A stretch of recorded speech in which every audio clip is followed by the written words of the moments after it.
Welcome to the Deep Dive. Today we're stepping back, way back, into the fascinating, sometimes startling world of ancient human belief and ritual. Imagine a crowd in the Roman Forum, the absolute heart of this mighty empire, suddenly scrambling for water buckets because a single fig tree, the sacred fig tree of Romulus, looks like it's wilting. Right. They believe the city's fate hangs on that tree. Or picture a Juco king in West Africa, outwardly hale and hearty, knowing his reign is ending not because he's sick, but because the big men have simply declared the king is sick. Yeah, the signal. The signal for his ritual death. These aren't just strange historical footnotes. They're windows into how early societies grappled with the fundamental forces of their world. These vivid moments, drawn directly from the sources we're exploring today, specifically excerpts from a foundational work that collected similar customs from across the globe, offer us a profound insight into how people perceive the forces of nature, life, death, and well-being. They reveal surprising commonalities in human attempts to understand and influence the unpredictable. Exactly. Our mission today is to take these examples, these glimpses into ancient worldviews, and unpack the core concepts that underpin them. Okay. We'll be looking at ideas like sympathetic magic, the belief in hidden connections and influences the complex nature of what was considered sacred or dangerous, captured by the idea of taboo. Right, that whole sacred dangerous thing is key. Yeah. We'll explore the powerful, often perilous position of individuals believed to embody divine power, like divine kings, and delve into the rituals they performed and that were performed upon them, all aimed at ensuring prosperity and averting disaster. And we're drawing only from the examples and insights provided in this text. Think of it as a guided tour through these specific historical and anthropological snapshots, helping you grasp the internal logic behind practices that might initially seem, well, bizarre. How did they attempt to control what felt uncontrollable? What did they see as sacred? And paradoxically, how could the sacred also be dangerous? Let's unpack this together. Let's do it. So this deep dive into the sources begins with a theory about the earliest stage of human attempts to understand and interact with the world. Okay. Before complex religions or scientific inquiry as we know it, the source suggests early humans saw themselves as possessing immense power over nature. How did that idea take root? The theory presented is that in the very early stages of social development, humanity was largely ignorant of the true hidden secrets of nature and, perhaps more importantly, the very narrow limits of human power to control those secrets. Right, they didn't know what they didn't know. Exactly. Because of this ignorance, they arrogated to themselves, or at least to their specially gifted individuals, immense power. So they believed they could just make things happen. Essentially, yes. The source points to the observable uniformity and regularity of nature. They saw the sun rise every day, the seasons turn, the crops grow in predictable cycles, and crucially, they could foresee these events happening. Okay, they recognized the pattern. They knew spring followed winter, planting led to harvest, stuff like that. Precisely. And the argument is that they mistook their foresight for actual control. They believed that the desired events happening were direct effects of their own will or actions. And conversely, that dreaded events, like storms or failed harvests, were the result of their enemy's will or actions. This conviction, born out of mistaking prediction for causation, led to a belief in magic. Magic as the first system for trying to manipulate the world. Exactly. It was the fancy that they could, through ritual, spell, or action, directly influence the vast machine of nature, that they could touch the springs that set it in motion according to their desires. Right. Magic was, in this view, their first tool for actively engaging with the cosmos and bending it to their will. That makes a certain kind of sense. If you see something happen after you perform a ritual, it's easy to assume the ritual caused it, especially if you have no other explanation. But reality, as you mentioned, eventually intrudes. This magical thinking can't explain everything. And that's where the theory says the shift occurs. Eventually, humanity discovers the fallacy of this absolute control. They realize there are things they simply cannot do, pleasures they cannot procure no matter how they try, and pains they cannot avoid. Okay. This recognition of profound limitations in their own power marks the turning point. And this leads them to look beyond themselves for explanations and influence. Yes. The unattainable good and the inevitable ill are now attributed not to human will or magic, but to invisible personal powers, what we would recognize as gods. Got it. These powers are conceived as beings, often many in number, who are like humans in their nature and even their potential frailties, but possess greater might and a longer, perhaps immortal, lifespan. So Instead of trying to force nature directly through magic, they now believe outcomes depend on the favor or anger of these powerful beings. That's the core shift. And because of this, magic, which was based on coercion, tends to be displaced by religion, which is fundamentally about propitiation, prayer, and attempting to gain favor with these divine beings. The sorcerer, who claimed to wield direct power, gives way to the priest, whose role is to mediate between humanity and the gods. It's a big conceptual leap from "I command this" to I must appeal to powers greater than myself. yeah, a fundamental change in perspective. It is, and the source identifies a fascinating intermediate stage,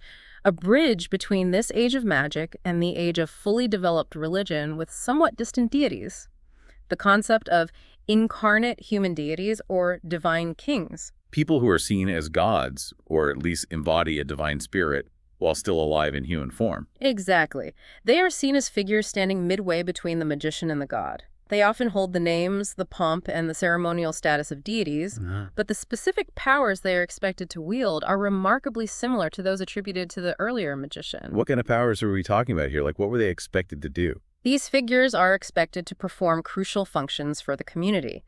They are believed to guard against enchantments, heal sickness through touch or ritual, bless people with offspring. Fertility, basically. Yeah, fertility is huge, both for people and, most importantly, ensuring the fertility and general prosperity of the earth, the crops, and the animals.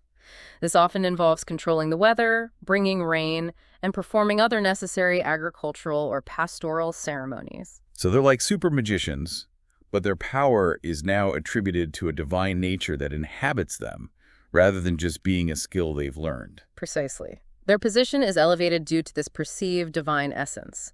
They naturally hold the highest place in society, often supreme in both civil and religious matters, before those spheres became clearly distinct. Right. This concept of a divine facet embodied in a human whose well-being is tied to the communities is absolutely central to many of the customs we'll see illustrated in the source material, particularly the later sections on divine kingship and vegetation spirits. Okay.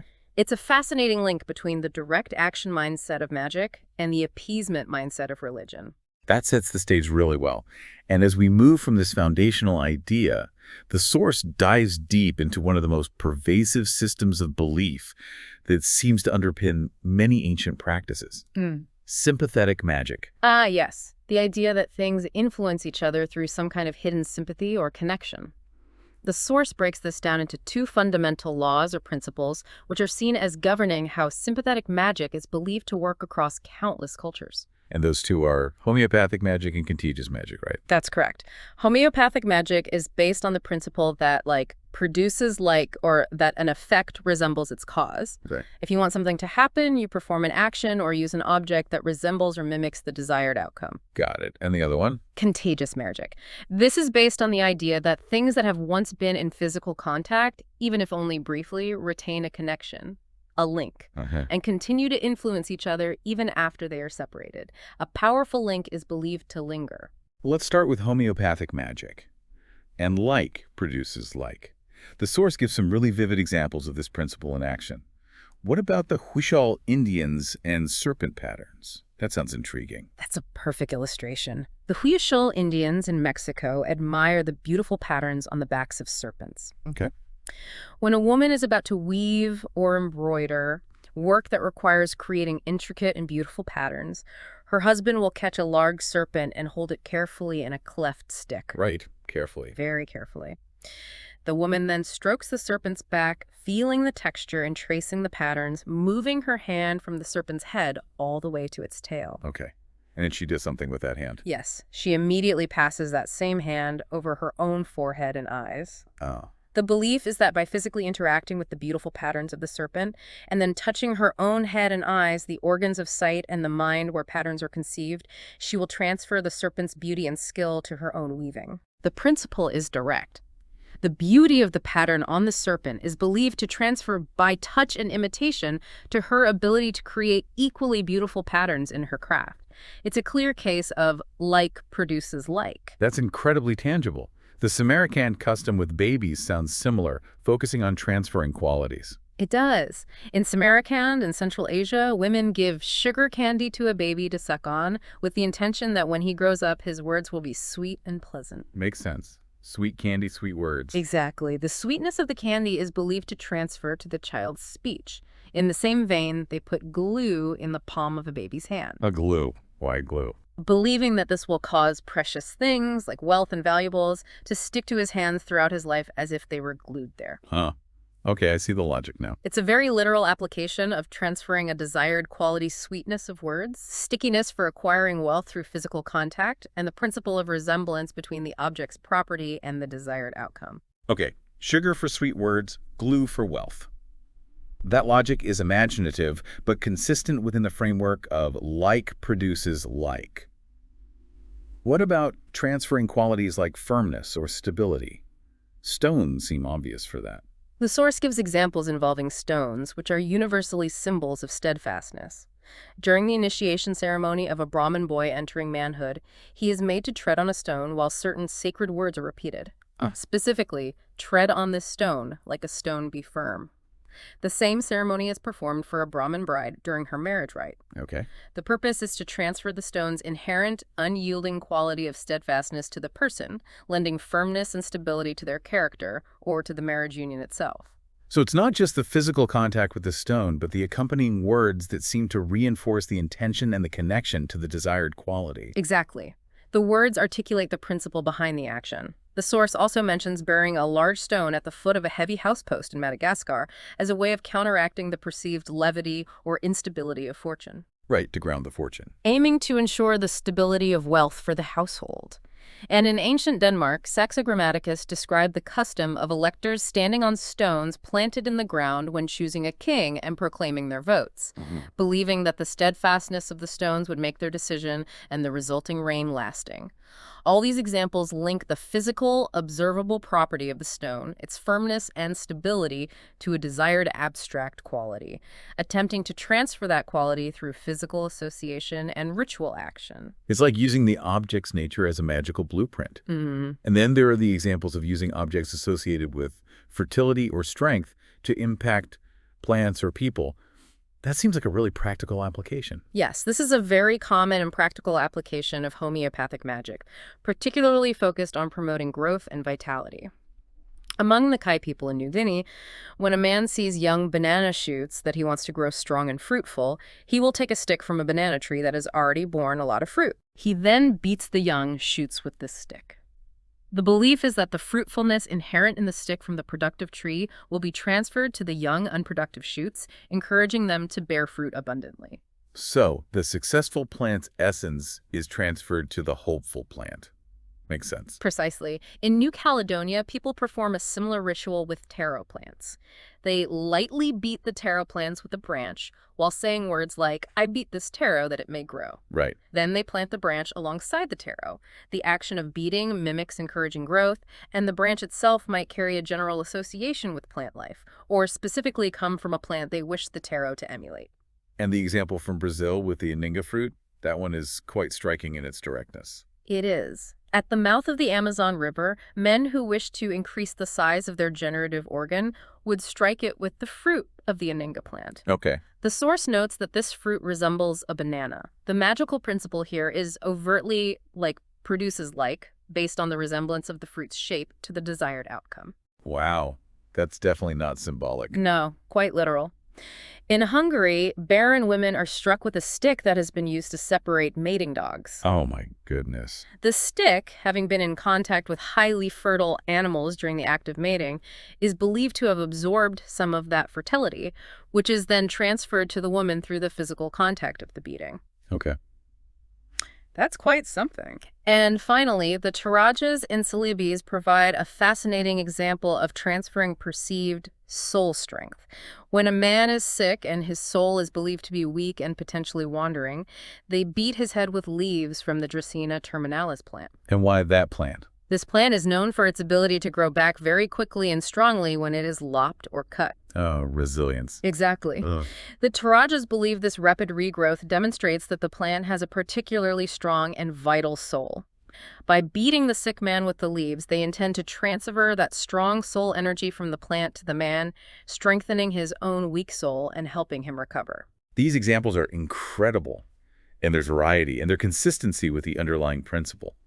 Whether it's using a fruitful branch on a young plant, a fertility symbol on a person, or a fast regrowing plant on someone with a weak soul, the core idea is using an object or action that embodies a desired quality to magically transfer it through physical contact or imitation. They really do show how widely this principle of homeopathic magic was applied across different cultures and for different purposes, from agriculture to personal well-being. Now let's move to the other branch of sympathetic magic, contagious magic. This is the powerful belief that things that were once physically connected, even if only for a moment, retain a link and can influence each other even after they've been separated. Right. A piece of you is still you, wherever it is. This principle is key to understanding many taboos and sorcery beliefs. The source gives examples from the ancient world, like the Greeks believing that a garment made from the fleece of a sheep that had been torn apart by a wolf would cause itching and irritation to the wearer. The violence and wildness of the wolf attack were believed to linger in the wool and transfer to the person. Similarly, they believed that a stone that had been bitten by a dog, if dropped into wine, would cause everyone who drank that wine to quarrel and fall out among themselves. It's like the essence or the charge of the original contact event stays with the object and can be transmitted. That's the idea. The wolf's tearing essence, the dog's biting or quarrelsome essence, remains and is contagious. Similarly, the Arabs of Moab had a custom where a childless woman would borrow the robe of a woman who was known to be fertile. Hoping some of the fertility rubs off. Exactly. The hope was that the quality of fruitfulness adhered to the robe through contact and would transfer to the barren woman when she wore it. And the Kaffir's fear of hollow objects. No. That one sounds particularly based on contagious magic. Yes, the Kafirs of Sofala in East Africa had a profound dread of being struck with anything hollow, like a reed or a piece of straw. Really? Even more than being hit with something solid. They would even prefer to receive a much more painful blow from a solid club or an iron bar. Their belief was that being beaten with something hollow would magically cause their own insides to waste away, as if the quality of hollowness itself were transferred to their internal organs through the physical contact. Wow, that's a potent belief. It's a potent example of a physical attribute being contagious. And the Bouganese using old man shells on their thresholds. That's another example of transferring an association or quality through contact. The Bouganese of Celebes use large shells that, due to their appearance, they call the old man. Okay. On Fridays, which are considered particularly propitious days for this ritual, they turn these shells upside down and place them on the thresholds of their houses. The belief is that anyone who steps over that threshold will acquire the quality associated with the shell they will live to be old. Just by stepping over it. Stepping over the shell acts as the point of contact for the transfer. Okay, so we have examples of transferring positive qualities, fruitfulness, longevity, and negative ones, irritation, quarreling, wasting away. But the source really emphasizes how contagious magic explains the almost universal fear surrounding severed parts of the body. This is a deeply ingrained belief across many cultures described in the text. The notion is that even after they are cut off and separated from the body, things like hair clippings, nail parings, spittle, feces, urine, or even shreds of clothing that have touched the body remain sympathetically connected to the person they came from. And this connection makes the person incredibly vulnerable, doesn't it? Especially to sorcery. Exactly. The fear that a sorcerer can gain power over you and cause you harm by obtaining and manipulating a piece of you, your hair, your nails, is described in the source as almost worldwide. It's quite chilling. It is. The Marquesan Islanders, for example, had sorcerers who would gather hair, spittle, or other refuse from a victim, carefully wrap it in a leaf, place it inside a complexly knotted bag, and then bury it with specific rites. The belief was that as this packet decayed in the earth, the person it came from would waste away with a languishing sickness, and their life could only be saved if the packet was discovered and dug up. So the decay of the object is magically causing the decay of the person through that lingering connection? It's a direct sympathetic link. The Maori of New Zealand had similar practices where a sorcerer would seek hair, nails, spittle, or a piece of clothing, chant spells over it, and bury it. As the object decayed, the person was believed to waste away. The Australian blackfellows provide an even more specific and chilling example. If a man wanted to get rid of his wife without directly confronting her, he might cut off a lock of her hair while she was asleep. Right. He would tie this hair to a spear thrower and give it to a trusted friend in a neighboring tribe. The friend would stick the spear thrower up by his campfire, and when it eventually fell over, the wife would die. Just like that. Because the spear thrower fell. It's just like that. A Wiradjuri man explained the mechanism to the source's informants. He said the fire catches hold of the smell of the man from the object, and that settles the poor fellow. The smell as the lingering connection. That's a fascinating detail about how they conceive the contagious link. It is. It shows a specific interpretation of what constitutes that persistent bond. And the source connects this powerful idea of spiritual contagion to the concept of taboo. Ah, okay. Objects or even persons who have come into contact with someone or something that is highly sacred or highly dangerous become imbued with that powerful spiritual quality. This acquired quality makes them dangerous to others who are not similarly charged, and therefore they become taboo, forbidden, or restricted. Ah, so the danger, the spiritual charge, can spread through contact like a spiritual infection. Exactly. The source mentions the belief that the garments of sacred chiefs were so charged with their divine power that they would kill ordinary people who touched them. Similarly, things touched by women during menstruation or childbirth were believed to cause harm or even death due to the powerful spiritual pollution associated with those states. Right, like that Australian example you mentioned. The chilling Australian example of the black fellow who discovered his wife had lain on his blanket during menstruation. He killed her immediately, and then himself died of terror within a fortnight, vividly illustrates how lethal the belief in spiritual contagion could be taken.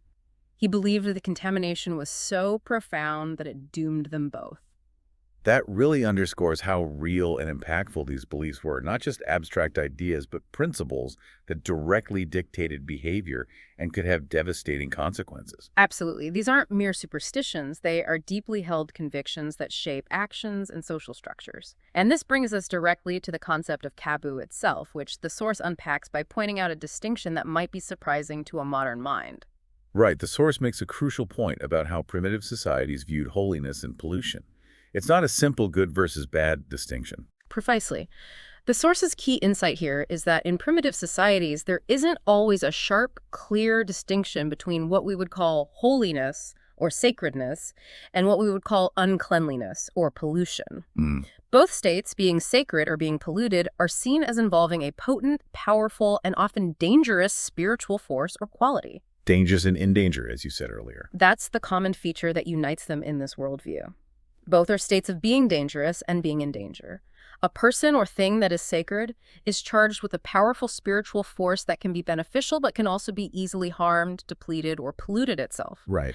And crucially, this sacred force is dangerous to ordinary people who are not initiated or protected through contact or proximity. Similarly, someone in a state of pollution is imbued with a negative spiritual force that is dangerous to others through contact and also makes the polluted person themselves vulnerable. So taboo is the system of rules developed to manage this spiritual energy, whether it's seen as positive, sacred, or negative, polluted. It's about containment and protection. That's the function described in the source. Taboos are essentially rules designed to isolate these individuals or things that are charged with this potent and potentially dangerous spiritual power. The source uses the analogy of electrical insulators. They are designed to prevent the spiritual force from either suffering harm itself from contact with the ordinary world or from inflicting harm on others through contact. It's a form of spiritual insulation for both the individual who is charged and the community around them. Yes, exactly. And the source provides numerous diverse examples of the kinds of people and states that fell under these strict taboo rules. Divine kings, chiefs, and priests are prime examples. Right. Precisely because their elevated sacred status made them both incredibly powerful and incredibly vulnerable. Like the king of Ghana or Ashanti who wasn't allowed to touch the ground. That's a classic example. He had to be carried everywhere or walk on special cloths. This rule is interpreted as a way of maintaining his elevated sacred status by preventing any contact with the ordinary, potentially contaminating ground. Insulating him. It insulates his divine nature from the mundane world. Similarly, the heirs to the kingdoms of Sogamoso in Peru underwent incredibly strict taboos before succession, long periods of fasting, being confined in darkness, not allowed to see the sun or light. Wow. This seems tied to a process of purification, transformation, and heightened vulnerability during the liminal period before they fully embodied their divine authority. And the Burmese priestly king whose house was a weapon-free zone. What was that about? That's another fascinating detail highlighting vulnerability. No weapons or cutting instruments were allowed inside the priestly king's house. The source suggests this rule might stem from beliefs observed after a death, where people avoid sharp instruments lest they accidentally injure the ghost or shade of the deceased, which is believed to linger nearby. Oh, okay. For the priestly king, seen as divine but still in human form, this could be a fear of injuring his soul or shade if it were to temporarily leave his body and hover around him, a vulnerability requiring strict protective measures. So even for those believed to be divine, taboos are necessary to protect their vulnerable spiritual essence. What about homicides? The source lists them as heavily tabooed. That makes intuitive sense, maybe?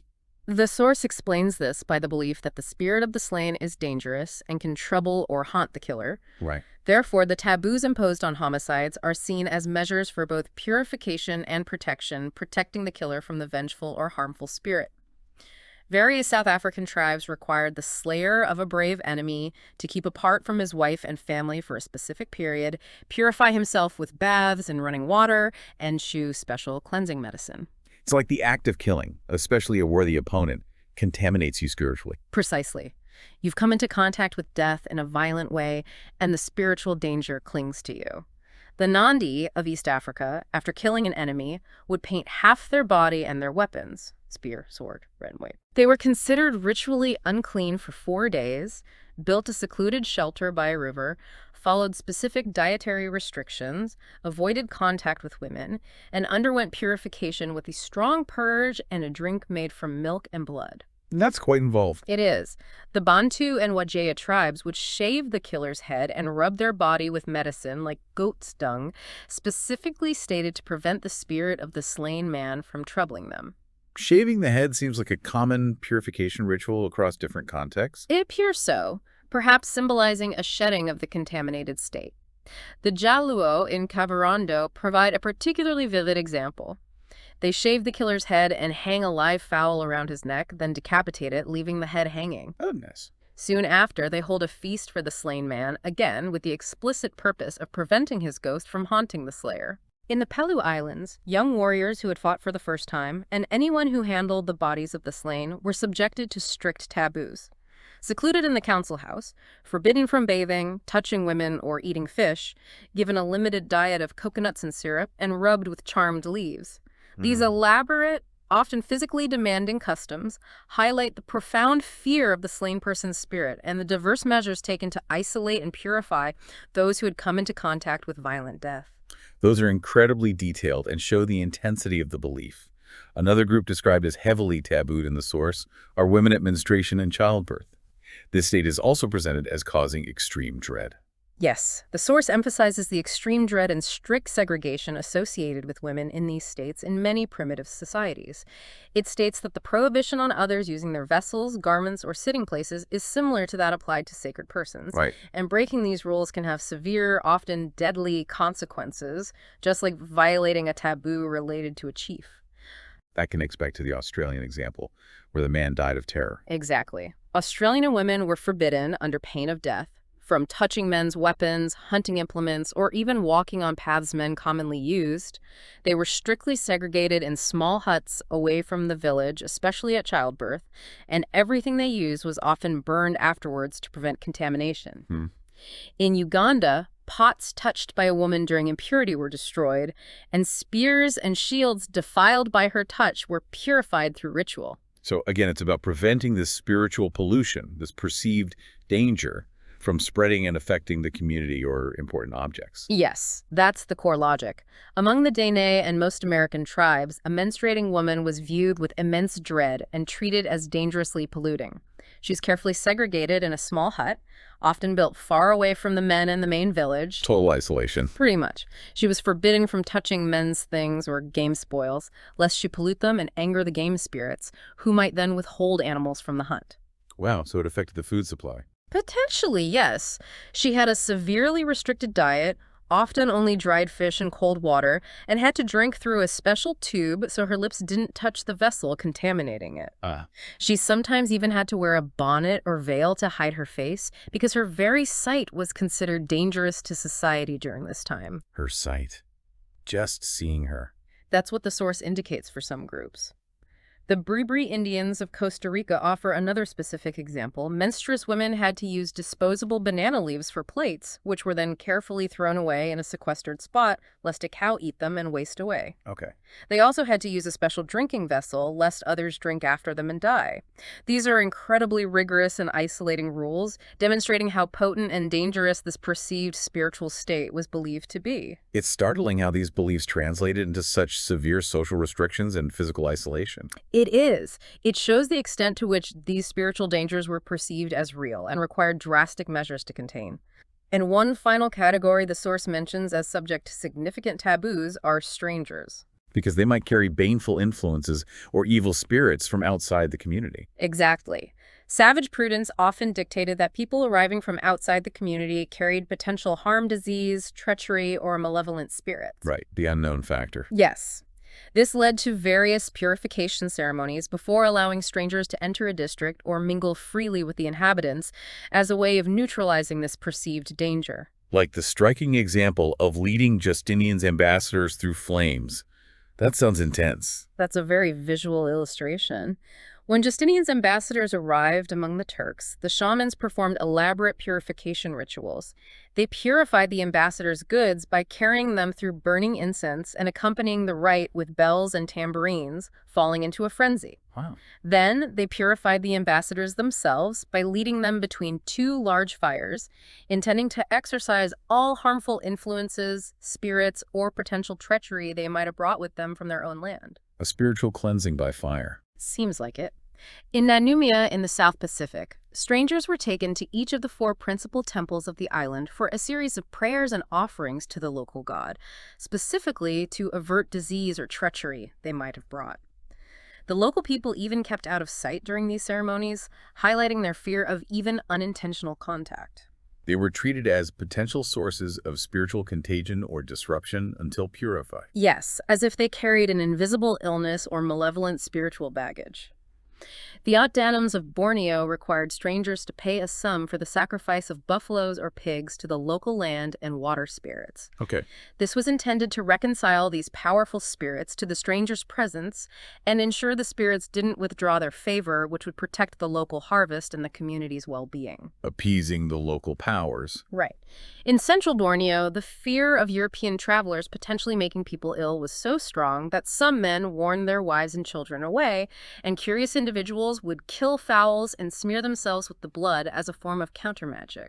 The Blue Ukayans used a more active countermeasure, burning bundles of pleh-hiding bark, which produced a particularly stinking smoke, to drive away evil spirits believed to be accompanying travelers. So the response to strangers ranged widely from purification and appeasement of local spirits to outright avoidance and using strong-smelling smoke as counter-magic. It vividly shows how the fear of contagion, especially from the unknown outside world, manifested in diverse ritual countermeasures. These examples of tabooed persons and states, from divine kings to menstruating women and strangers, all demonstrate a common underlying belief that certain individuals, conditions, or origins involve a potent, potentially dangerous spiritual force that must be carefully managed through isolation, purification, and adherence to strict rules. These rules are designed to protect both the individual who is charged from harm or depletion and the community around them from contamination or danger. It's a complex system for maintaining spiritual hygiene and order. That's a powerful concept, viewing holiness and pollution not as opposites, but as different manifestations of dangerous spiritual energy. It makes the rules surrounding figures like divine kings even more understandable, particularly the most extreme ones involving their life and death. Indeed. And the source spends considerable time exploring the fate of these divine kings, which ties directly into these ideas of sacred power, its vulnerability, and the profound need to preserve it for the community's sake. So the core belief is that the divine king isn't just a political ruler, but is animated by or actually embodies a divine spirit, and the community's welfare is directly linked to his. Yes, the source emphasizes this symbiotic relationship. It mentions beliefs like the Bagandas Lubara residing in their chief, or the chief of Urua being regarded as a god who created heaven and earth. Most notably, the Shilluk people of the White Nile believe their kings are animated by a single divine spirit, Nyakang, which has been transmitted through the dynasty from the very first king. On the welfare and vitality of this incarnate God, the living king depends the prosperity of the entire community. The men, the cattle, and the crops. Everything depends on him. Pretty much. He is believed to be responsible for ensuring fertility, bringing the necessary rain, and maintaining overall well-being. The King of the Wood at Nemi, guarding the sacred grove and the Golden Bough, also fits this pattern. He is likely seen as embodying an oak god or spirit whose life is inextricably bound up with the sacred tree, essential for the fertility of the earth around the lake. But this creates an inherent and terrifying problem. If the king embodies the divine vitality, what happens when his human form inevitably starts to age, gets sick, or weakens? That's the crucial tension and the source of the most drastic rituals. If the king is the vessel of this vital power, his decline isn't seen as merely a personal misfortune. It's a cosmic threat to the entire community. Right. The Shilluk explicitly believe that if their king falls ill, shows signs of senility, or his strength fails, it will cause the cattle to sicken, the crops to rot, and men to perish. The world around him will wither as he withers. So his personal decline mirrors, and they believe perhaps causes, the decline of the entire natural and social world around him. It's a sympathetic link on a massive scale. Exactly. His body is the microcosm for the macrocosm of their world. And the source notes a particularly significant symptom mentioned by the Shilluk that triggers the fear: the king's inability to satisfy his numerous wives. That specifically. This points to a specific, vital connection believed to exist between the king's generative power, his virility, and the fertility of the land, the people, and the animals. A failure in him, specifically in this area, is interpreted as a sign that the divine power is waning and could lead to a complete extinction of life in their community. With that kind of perceived threat, the logic behind killing the king, as horrifying as it sounds, becomes chillingly clear within their worldview. It's not an act of cruelty or disrespect towards the man, but a desperate, necessary act to save everything by preserving the divine power. That's precisely the interpretation offered in the source. The regicide is seen not as malice towards the ruler, but as an act of profound veneration and overwhelming anxiety to preserve the divine spirit in peak efficiency. Right. The logic is that the divine vitality must be transferred to a new, vigorous vessel before the current human embodiment decays naturally and the power diminishes. It's seen as necessary for the community's salvation, a preemptive strike against cosmic decay. And the Shilluk phrase for the king's death is telling, isn't it? They don't say he died. No, they say he has gone away, much like their mythical ancestors. This linguistic choice preserves the idea that the divine spirit itself is eternal and has simply left the failing body to find a new host, rather than dying out entirely with the individual man. The source suggests that legends of mysterious disappearances of early kings and other places, like the early kings of Rome or the mythical kings of Uganda, might be veiled or softened accounts of an original custom of putting the king to death to preserve the vitality of the divine life force he represented. The source provides several other examples of this practice from different cultures, showing variations in how and when the king is killed. It does. In Bunyoro, a kingdom in Central Africa, the king was required to commit suicide by poison if he fell seriously ill or showed signs of significant aging. He had to do it himself. Yes, or his wife had to help. An old prophecy dictated that the dynasty would end if a king died a natural death. His wife's duty was to administer the poison if he was unable to take it himself. This shows a slightly different form of self-sacrifice, or assisted suicide, rather than being killed by others, but driven by the same underlying fear of allowing the divine power to decay. And in Kibanga, in the Upper Congo. There, the sorcerers were the ones who carried out the act.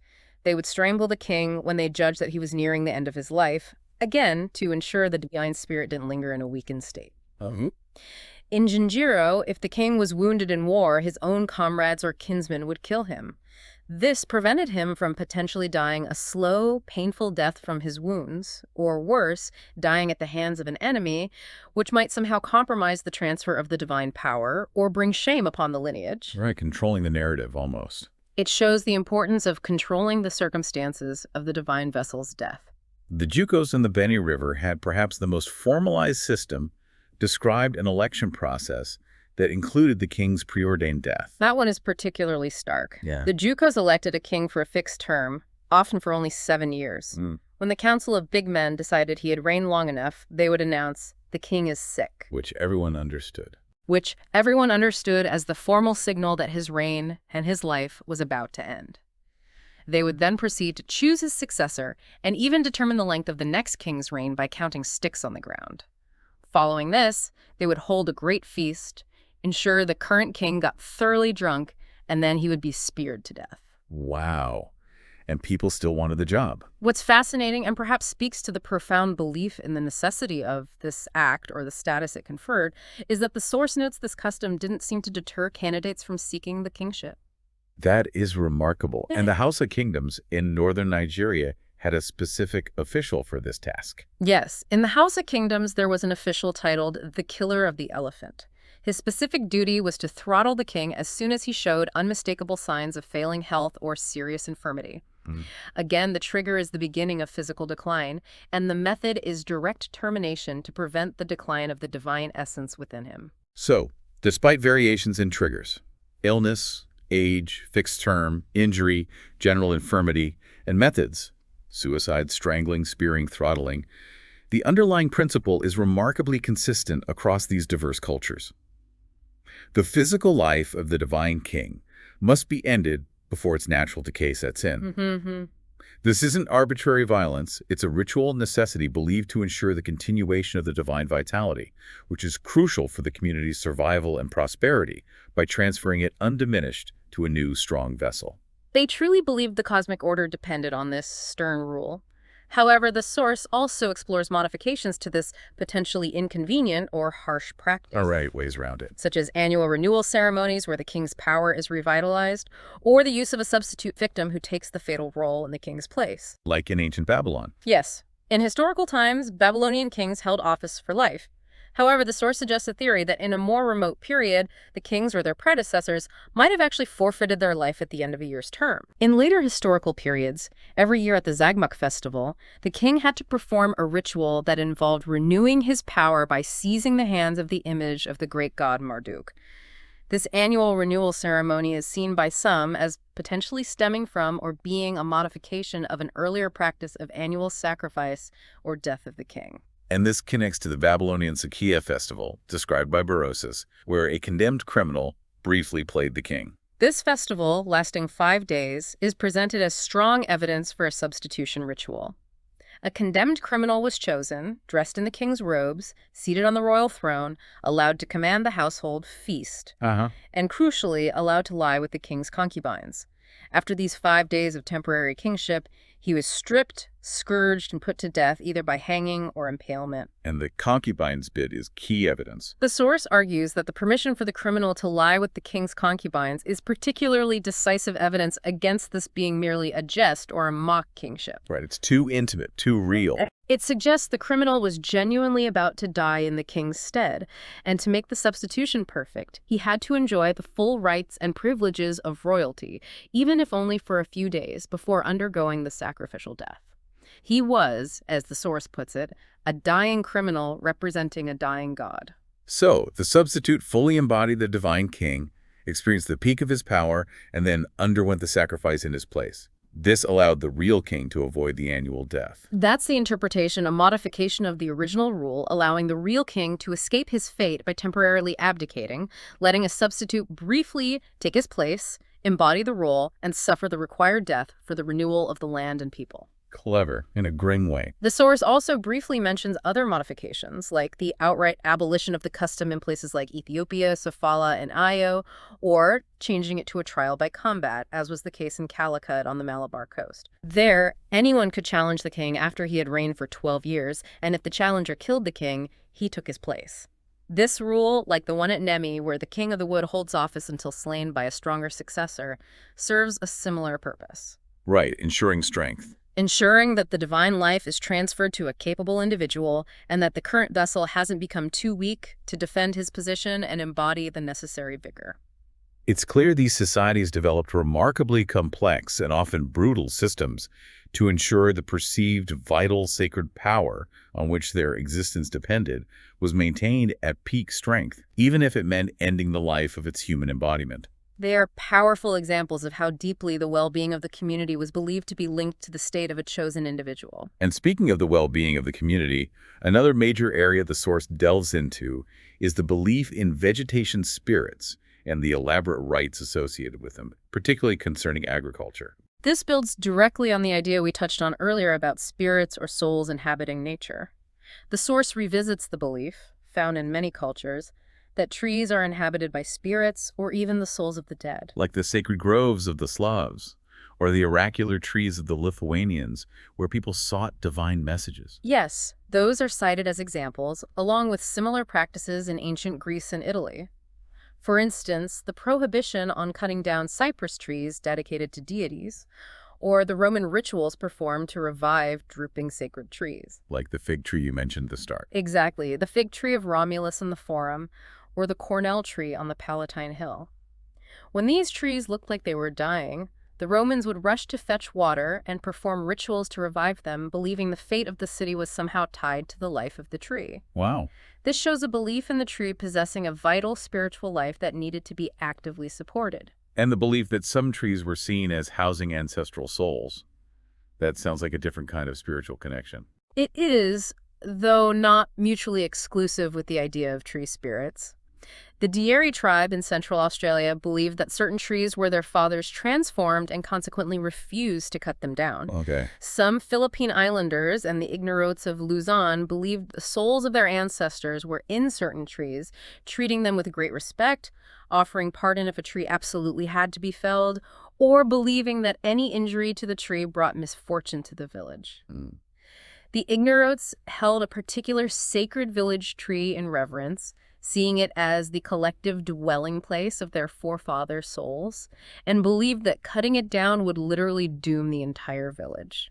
That's a powerful connection between lineage, place, and the spiritual health of the environment. It highlights how the spiritual world was seen as deeply integrated with the natural world. And the source connects this back to Nemi again, suggesting that the priest, the king of the wood who guarded the sacred grove, Was likely seen as an incarnation or human representative of a tree spirit, perhaps the spirit of the oak tree itself, whose life force was somehow bound up with the sacred tree in its bough. Beyond individual trees, the source explores the broader concept of spirits or deities of vegetation that are personified, sometimes through human figures or effigies, and often tied to the annual cycle of growth, death, and rebirth in nature. This is where we see connections to figures like Adonis, Attis, and Osiris. These are presented as mythological figures who are deeply linked to the vegetation cycle's divine beings who are typically cut off in their prime, mourned, and associated with the death of nature in winter or drought, and its subsequent rebirth in spring or after the floods. Right. Attis, for example, is explicitly described by one ancient authority as a reaped ear of corn, making the link to vegetation clear. So these myths might reflect earlier, more literal practices of embodying and sacrificing the vegetation spirit. That's a strong implication within the source. The Sabellan Attis, rites in ancient Rome, described in detail, provide a complex example of this. On March 22nd, a pine tree was cut from the woods and brought into the sanctuary. It was treated as a great divinity, swathed like a corpse in woolen bands, and decked with garlands of violets, flowers said to have sprung from Attis's blood when he wounded himself. An effigy of a young man representing Attis was tied to the trunk of the tree. A very visual representation of his death. Yes, this ceremony was seen as a symbolic representation of the deity's death. And then came the Day of Blood. That sounds ominous. Yes, March 24th, known as the Day of Blood. Stirred by wild, mournful music, the high priest and the ordinary clergy of Sabel would enter a state of frenzy. They would gash their bodies with potsherds or knives and sprinkle their flowing blood on the altar and on the sacred pine tree. Oh my. Why? The source suggests the purpose of this self-mutilation and offering of blood was partly as an act of intense mourning for the dying deity Attis, but also potentially as a magical act intended to strengthen him for his resurrection. Ah, feeding him energy. Or to help hasten nature's revival in the vernal sunshine, using human vitality, blood, to restore divine or natural vitality. On this same day, novices would sometimes sacrifice their virility, dashing the severed parts against the image of the goddess and burying them in sacred places. Goodness. Rituals also possibly aimed at promoting fertility and resurrection. That's an incredibly intense and visceral set of rituals, directly linking human sacrifice, in this case self-sacrifice of a kind, to the cycle of death and rebirth in nature. It clearly shows a belief that the vitality of the divine vegetation figure needed human blood or human generative power to be renewed. The Osiris mysteries in ancient Egypt also touch upon this theme. The myth of Isis finding Osiris's body parts and burying them, or images of him in many cities, can be seen as scattering the divine vegetation essence across the land. The consecration of sacred bulls like Apis and Nevis, who were associated with agriculture, and the priests inheriting land for their service also connect the worship of the deity to the agricultural cycle, and the mourning for Osiris was renewed when these sacred animals were buried. These examples from Roman Egypt clearly involve complex systems of belief centered on the idea of a divine force associated with vegetation, subject to a cycle of death and rebirth that impacts the natural world. They show how human religious practice was intricately tied to the fundamental rhythms of the agricultural year. And this leads us to the widespread European customs surrounding the harvest, where the spirit of the corn or harvest is often personified, frequently embodied in the last sheaf gathered from the field. The Corn Mother, the Old Woman, or other regional names for this figure. Exactly. In many parts of Germany, Holstein, Styria, among the Slavs, and in France, the last ears of corn, or the last sheaf gathered from the field, were treated with special reverence. Right. They were often made into a doll or a figure, sometimes dressed in human clothes, and brought home on the last wagon from the field. These figures were given names that reflected their association with the grain, Corn Mother, Rye Mother, Wheat Mother, Old Woman, and sometimes even Ceres or other classical names in regions influenced by Roman culture. And specific rituals were performed to these figures. What was the point? Yes, rituals aimed at transferring the vital force captured in the last sheaf to ensure future prosperity. In Holstein, the figure was thoroughly drenched with water upon arriving at the farm. Like a rain charm. Which the source identifies as a clear rain charm, aimed at ensuring sufficient moisture for the next year's crops by acting sympathetically on the captured corn spirit. In Styria, grain taken from a wreath made from the Corn Mother was mixed with the new seed corn in spring, believed to transfer the fertilizing power from the previous harvest spirit to the next generation of plants. In other places, straw from the Corn Mother figure was placed in the mangers where cattle fed, with the belief that this would make the cattle thrive throughout the winter. So the figure embodies the spirit, and rituals transfer its power for rain, fertility, and healthy livestock. It's all about continuity. Precisely. Another key ritual often involved the person who cut the last sheaf or gave the last stroke at threshing. The man who is sometimes called the son of the Corn Mother. Yes. In some places, the man who gave the last stroke at threshing was given this name. He was often subjected to a ritual that seems to echo deeper, more serious practices. How so? He might be tied up in the Corn Mother figure, beaten and carried through the village, sometimes thrown into the river or a pond. The source compares this pretend killing with a scythe or flail in European customs to more savage customs, where the person representing the corn spirit might be killed with hoes, spades, or grinding stones used in processing the grain. The custom of pouring water on this person is also compared to pouring water on buried human flesh in other cultures, like the Khand, both interpreted as rain charms, aimed at using the vital essence of the representative to bring rain for the crops. So these threshing rituals, even if they became mere jests over time in Europe, seem to point back to an idea of the corn spirit being embodied by a person who underwent a symbolic, or perhaps originally real, death and rebirth process to ensure the cycle continued. That's the interpretation offered, that the rituals aimed to capture, transfer, and renew the vital force of the grain, sometimes involving a human representative in a ritual that mirrored the death and processing of the corn itself. Fascinating. The rice mother custom of the Minangkabauers of Sumatra provides a parallel example concerning another vital staple crop. They believe rice has a soul, Saning Seri, which resides in certain stalks they call the rice mother. They have ceremonies throughout the growing cycle, not just at harvest. Yes. At planting, the best grains are chosen and sown in the middle of the field as the rice mother, believed to influence the growth of all the surrounding rice. A woman sowing these grains might let her hair hang loose, What? magically ensuring the rice will be abundant and hang heavy like her hair. At transplanting, the rice mother stalks are given a special place and prayer charm. At harvest, an old woman or sorcerer, guided by the way certain stalks bend in the breeze, identifies the rice mother. Okay. These stalks are tied but not cut until a first fruit ceremony is held, where the entire family, friends, and even animals eat the new rice, believed to be Saning Seri's pleasure. The rice mother stalks are then carried carefully to the barn under an umbrella, treated with reverence. She is believed to take care of the stored rice and make it multiply. These examples, from European corn to Sumatran rice, vividly show how vital the spiritual essence of the cultivated plants was seen to be for agricultural success and survival. The rituals, however varied, are all aimed at managing, honoring, capturing, transferring, or renewing that vital force to ensure abundance for the community in the future. They highlight a deep, complex engagement with the cycles of nature where the spiritual and the agricultural were inextricably linked. And some of the most intense rituals described in the source involve something even more direct than symbolic transfer or appeasement: consuming the sacred. Yes, this is a striking and powerful concept found across diverse cultures mentioned in the source. The idea that by eating the flesh, drinking the blood, or consuming parts of a sacrificed victim, participants are actually eating the body or partaking of the nature of the deity that the victim is believed to embody or represent. The Khan human sacrifice, the Maria, is presented as a very stark example of this. It sounds brutal. It is a grim but clear illustration of this principle. The Khans, a tribe in India, sacrificed human victims called Maria to the earth goddess Tari Panu to ensure fertile crops. The flesh of the victim, believed to be divine, was cut into pieces and rapidly carried to villages where each man received a shred to bury in his field. Okay. Crucially, they had to do this by turning their back and burying it without looking, showing a mix of reverence and perhaps fear towards the potent sacred substance. The remains of the body, head, bowels, bones, were burned, and the ashes were scattered over the fields mixed with seed corn, or made into a paste and applied to houses and granaries, all methods of transferring the fertilizing power of the divine victim. Right.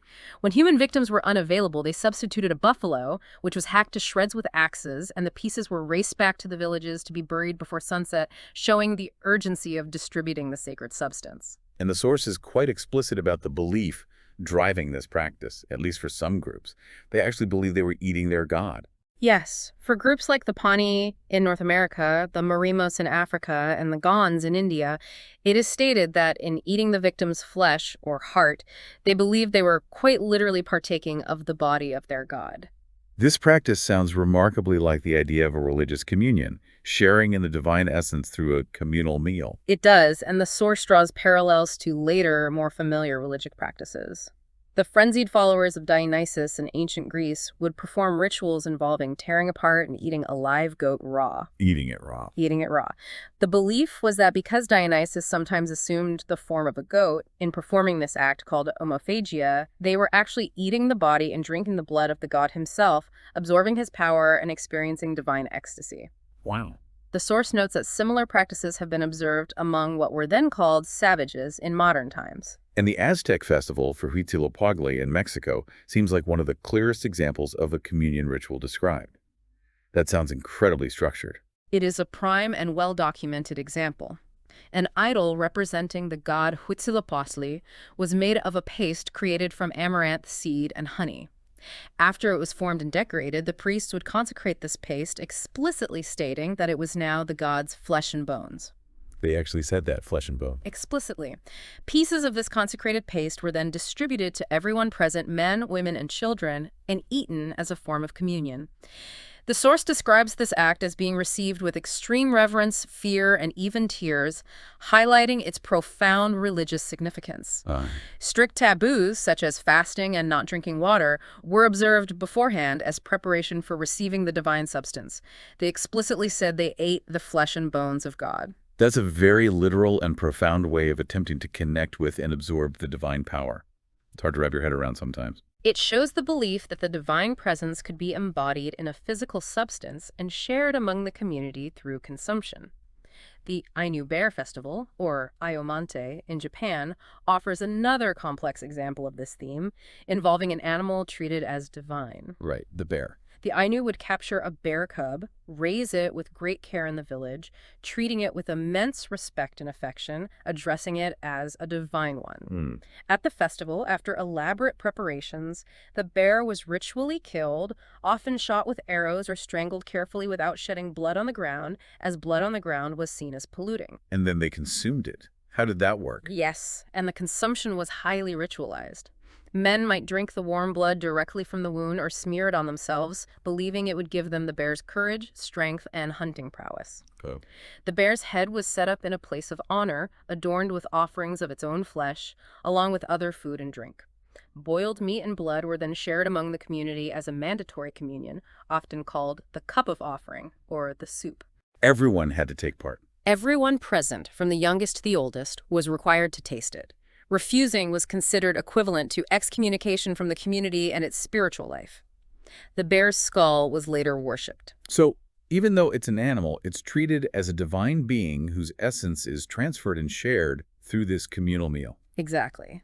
The Ainu believed the spirit of the bear, a powerful helper spirit, resided in the skull and would return to the spirit world pleased by the festival, promising to send them more bears to hunt. Fascinating. The Todas of southern India, a pastoral people, provide another striking instance. They typically treated buffaloes with great kindness and adoration and rarely ate their flesh. However, once a year they would sacrifice and eat a young male calf in a ritual described as sacramental. Just the calf. Just a young male calf. It was killed with a sacred club and its flesh roasted on a sacred fire, eaten only by the men. This was the only time they ate buffalo flesh, suggesting it wasn't about sustenance, but about partaking in a sacred essence. Right, the ritual significance. The Mahdi or Moru tribes of Central Africa also appear to kill a lamb sacramentally on solemn occasions, a ceremony described as evoking sadness followed by joy, perhaps reflecting the sorrow of the sacrifice and the joy of communion. These diverse examples, spanning continents and involving human, victims, animals, and even consecrated food, all point to a common theme. The belief that by ritually consuming a part of an entity representing or embodying a deity, people could gain a direct connection to, absorb the power of, or commune with the divine being it represents. It's a powerful and fundamental idea of physical communion, of literally incorporating the sacred into oneself for power, protection, or connection.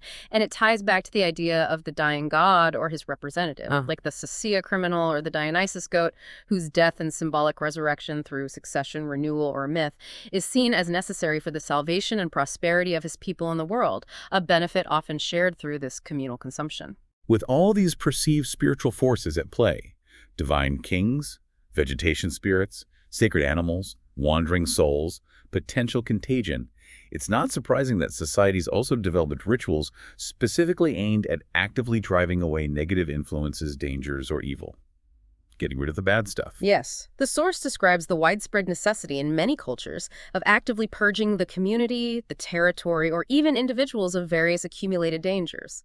These dangers were often conceived of as devils, ghosts, witches, evil spirits, or the spiritual causes of sickness believed to accumulate over time or pose an immediate threat. And one of the most common and simplest methods seems to be just making a lot of noise. Seems counterintuitive maybe, but... Exactly. Loud noise is a recurring tactic in rituals of expulsion or purification.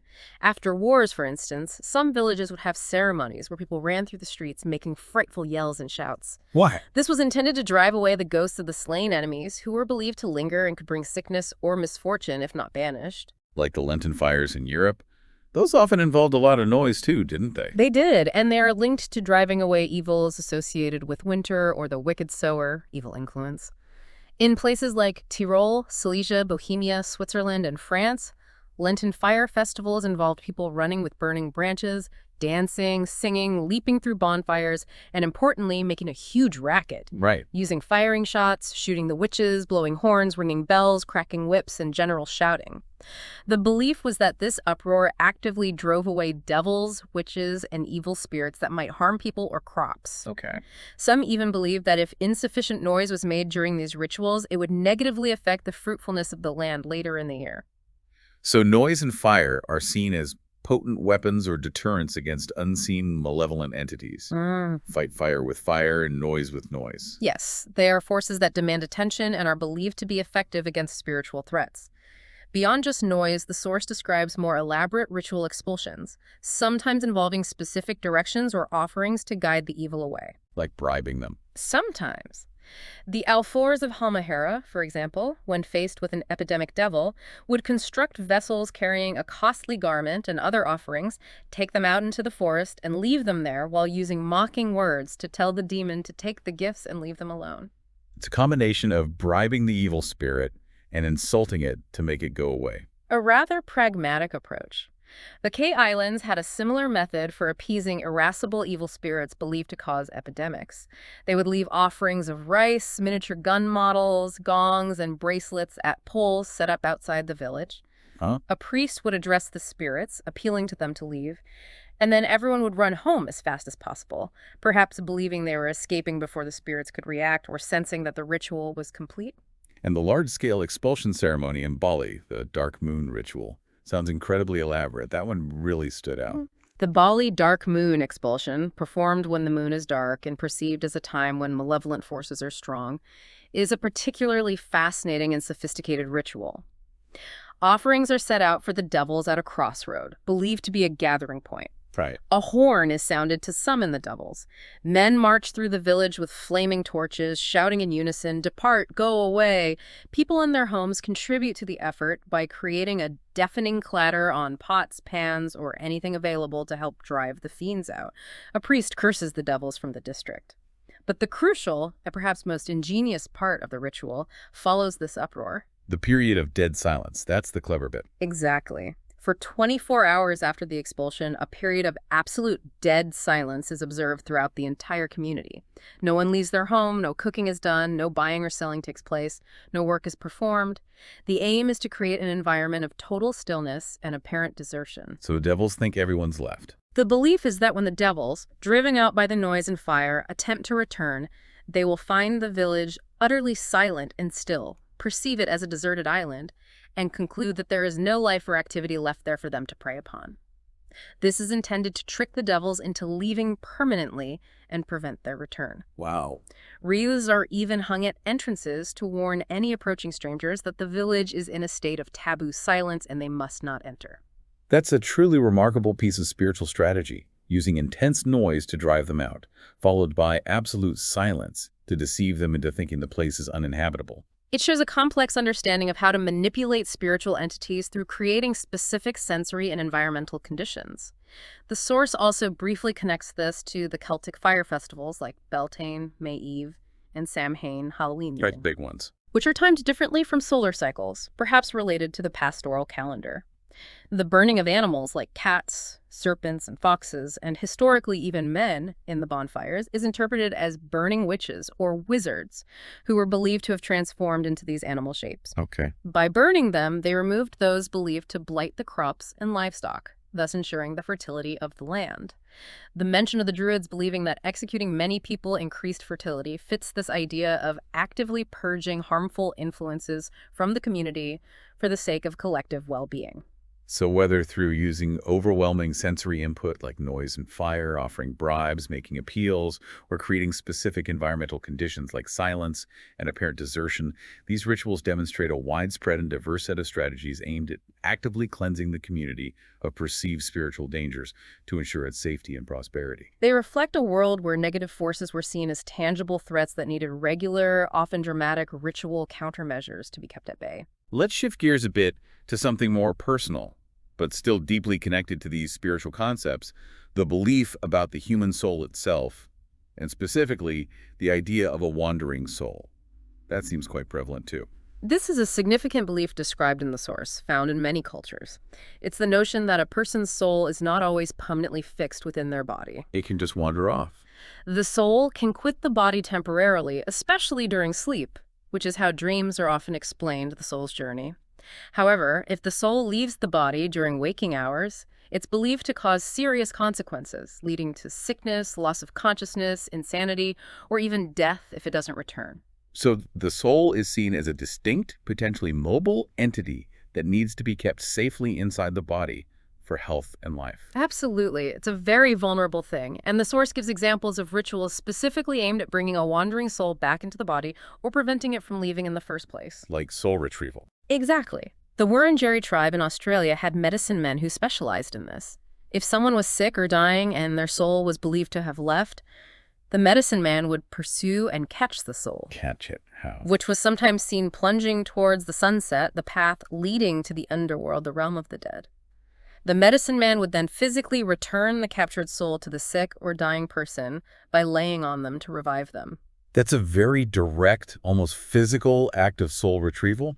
Yeah. The medicine man is literally grappling with the spiritual world on behalf of the patient. It is. The Karens of Burma, according to the source, live with a constant anxiety about their souls wandering off, which they believe causes common illnesses and misfortunes. Constantly worried about it. Apparently so.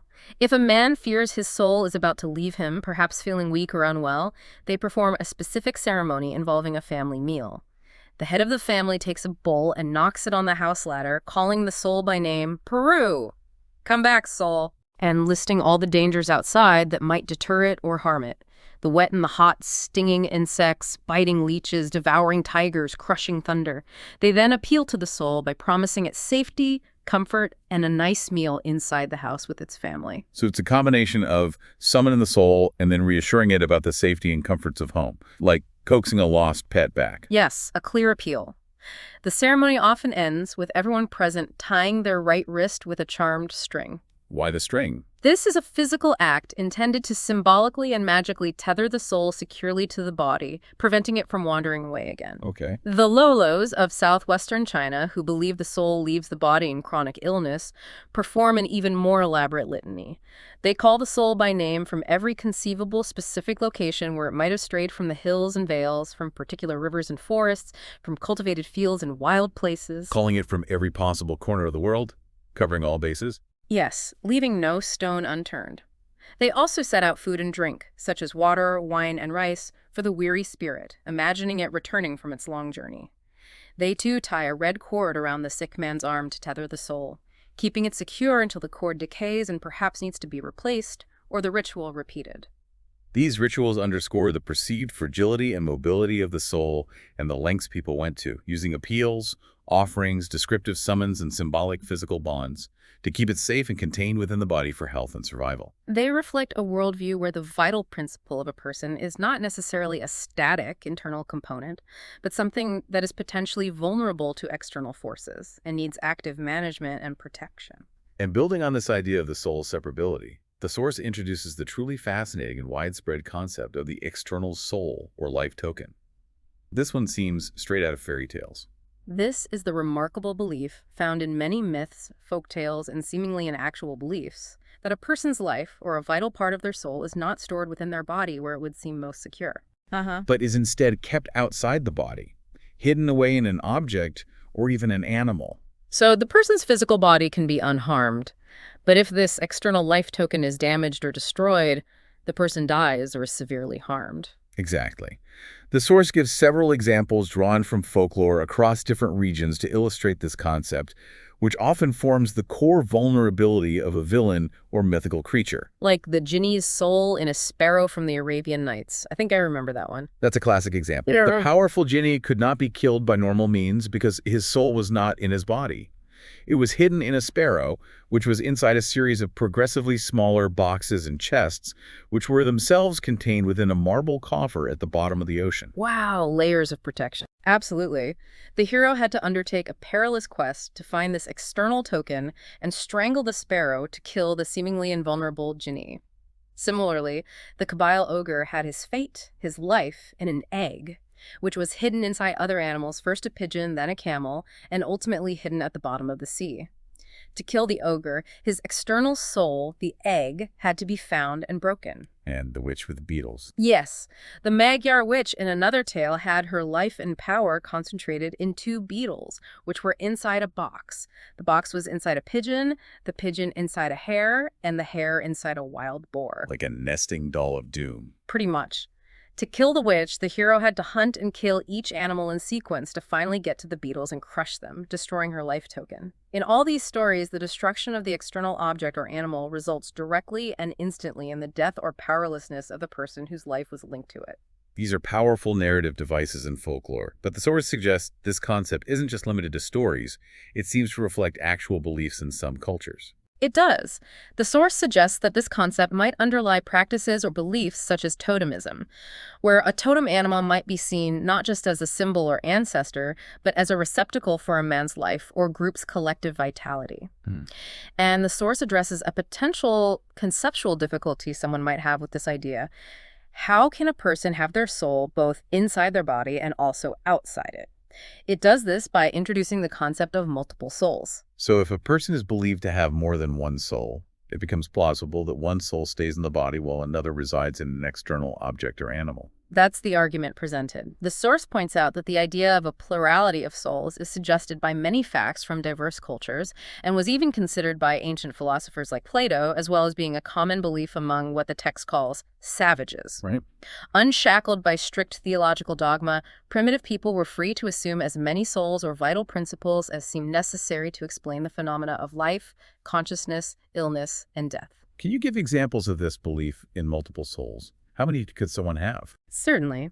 The Caribs, for instance, thought a man had souls in his head, his heart, and his pulsating arteries. Some Hidatsa Indians believed in 4 distinct souls, explaining gradual death as these souls leaving the body one after another. Okay. The Dayaks of Borneo and the Malays thought every man had 7 souls, one associated with each opening of the body. The Alfoors of Celebes believed in 3 souls, and the natives of Laos believed a man had 30 spirits residing in different parts of his body. Wow, a whole collection of spirits making up a person. 30. Precisely. From that perspective, the idea that one of these multiple souls or spirits could reside outside the body in an external object, like a totem or talisman, is not a conceptual leap at all. It fits perfectly within the framework of how they understood the composition of a person's vital essence. This belief system adds another fascinating layer to how deeply intertwined the self was seen to be, not just with internal processes, but with the external world. It allows for an external point of vulnerability or strength, providing a framework for understanding illness or unexplained death as damage to the external soul, and also potentially offering a strategy for gaining power or even a form of immortality by securing and protecting one's life token in a safe place. It certainly does blur the lines between the individual and their environment in ways that seem strange from a modern perspective, but were entirely rational and functional within their complex systems of thought and belief about spiritual forces. And finally, as we've looked at managing spiritual forces outside and inside the body, the source also touches on initiation rites, which are crucial life transitions that often involve a powerful theme of transformation, frequently represented as symbolic death and rebirth. These ceremonies are critical rites of passage, especially for young men transitioning from boyhood to adulthood and full membership in the tribe. They are often dramatic, lengthy, and sometimes painful rituals designed to enact this fundamental change in identity and status. The idea of the initiate being symbolically killed or swallowed by a mythical being and then reborn into their new identity seems to be a common theme across different cultures. This is a powerful metaphor found in many initiation rites described. Among certain Australian tribes, for example, the initiates were led to believe that they were literally killed by the great god Duramulan, the supreme being, and then resurrected by him as new individuals, now possessed of secret, sacred knowledge. They actually believed they died and came back. That's what they were taught. The initiation ceremony itself involved a dramatic enactment of this myth. The novices were laid in a grave, a hole dug in the ground, covered with sticks and leaves, symbolically representing their death and burial. So the ritual physically mirrors the mythical event, making it feel incredibly real. Yes, making the experience viscerally real. After a period, they would rise from the grave, often dancing, and would then exhibit magic substances, pieces of quartz crystal, or other objects which they claimed to have received from Duramulan himself during their time with him in the spirit world. Right. Proof of their journey. This ritual death and rebirth validated their new status and their access to sacred knowledge. The tribes of northern New Guinea seem to have a similar, but perhaps even more elaborate enactment centered around a mythical monster. That sounds intense. They do, particularly among the Yabim, Bukawa, Kai, and Tami tribes. Male circumcision is the central painful feature of their initiation into manhood. But this physical act is interpreted within a complex mythical framework. The boys are believed to be swallowed and then disgorged by a powerful mythical monster. Swallowed by a monster. Yes. The voice of this monster is heard in the humming sound produced by swinging bull roarers, which are forbidden for women and uninitiated boys to see. And they build a structure to represent this monster. Yes, they construct a special long initiation hut shaped like the monster, high at the head end and tapering towards the tail. A betel palm trunk serves as its backbone, and the butt end is decorated with eyes and a gaping mouth. During the ceremony, the novices are led into this hut, representing the monster's body. They might pass before the bull roarers or pass under a man who mimes swallowing them, gulping down water. A pig offering is made, which is said to redeem the boys from the monster. Okay. Then the man representing the monster makes a gurgling sound and spits water on the novice, signifying their disgorgement or being spewed out from the monster's belly. And the actual circumcision is explained as part of this process. How does that fit? It is. The cut made by the knife during circumcision is explained to the boys as the monster's bite or scratch upon spitting them out. Ah, okay. The noise of the bull roarer is constant during the operation, representing the monster's roar during this violent, transformative act. These rituals are incredibly powerful, using drama, striking symbolism, and physical ordeals like circumcision to literally embody the myth of dying to their former state, childhood, and being reborn into a new identity, adult tribal member, often accompanied by the acquisition of secret knowledge about the tribe's myths and rituals. They are profound examples of how fundamental life transitions were understood and managed through ritual action, enacting a symbolic death and rebirth within a mythical framework to integrate the individual into their new social role and status. Wow, we've covered an incredible amount of ground today, drawing solely from the fascinating examples and interpretations provided in the source material. We've journeyed from the very early human ideas about controlling nature through sympathetic magic, and the creation of complex systems of rules around sacred and dangerous states through taboo, all the way through the intricate and often violent rituals surrounding divine kings and vegetation spirits. Right. The deeply symbolic shared meals of sacrificed gods, the dramatic and clever expulsions of evil forces, and the physically and symbolically transformative rites of initiation into adulthood. It's quite a sweep. It's a vast panorama of human belief and ritual, revealing the diverse ways early societies attempted to understand and influence the fundamental forces governing their existence: life, death, fertility, sickness, prosperity, and the cyclical nature of the world around them. What stands out is not just the variety of these customs, but the striking similarity in the underlying concepts and the logic that drives them across cultures, separated by immense distances in different environments. It really makes you reflect on the universal human anxieties and desires that must have underpinned these diverse manifestations. Definitely. The fundamental need for a sense of control in an often unpredictable world, the search for safety and protection from unseen dangers, the longing for prosperity and abundance, and the deep human desire to understand the mysteries of life and death and find meaning in the cycles of existence. These customs, however strange they may seem to our modern sensibilities, were entirely rational attempts within their specific worldviews to create meaning, order, and a sense of influence over forces that felt overwhelming and vital to their survival. Right. They show a profound perceived interconnectedness between humans, the natural world, and the spiritual realm, a web of influence where actions in one sphere could directly impact others. So, as we wrap up this deep dive, what can we take away from this exploration? What does this reveal about us, perhaps even today? Well, for me, these examples highlight the profound human need to create narrative and system to explain the world, particularly the things we cannot fully control. The intensity of their belief in sympathetic connections, that stroking a snake makes your weaving beautiful, that touching a garment can be lethal, that a king's declining health means famine for the land, or that burying a piece of consecrated flesh can make the corn grow better. Yeah. Speaks to a world where everything was potentially linked by potent, often invisible forces for good or ill. It's a worldview where seemingly small actions could have cosmic consequences. That perspective feels a universe away from our modern, often analytical and fragmented understanding of cause and effect. We dissect, they connected. Indeed. And it leaves us with a powerful question to ponder as we step back into our own world. If early societies believed their collective well-being and the fate of their land were intrinsically linked to the physical vitality and ritual management of a chosen individual, like a divine king or sacrificial victim, how do modern societies, even without literal divine kings or scapegoat rituals in the same form, still find ways to project their collective hopes and fears onto individuals, symbols, or even abstract concepts, binding their sense of collective well-being or danger to their perceived fate? That's a good question. And if the line between sacred and dangerous, holy and polluting, was so blurred for them based on spiritual power and contagion, what does that tell us about the lines we draw today regarding what is considered pure or toxic, sacred or profane? And how do our own unspoken rules of conduct, avoidance, and association reflect a perhaps less conscious sense of spiritual or social contagion? Those are deep questions that resonate far beyond the specific examples we've explored. Thanks for joining us on this deep dive into the ancient world of belief and ritual, guided by these fascinating sources.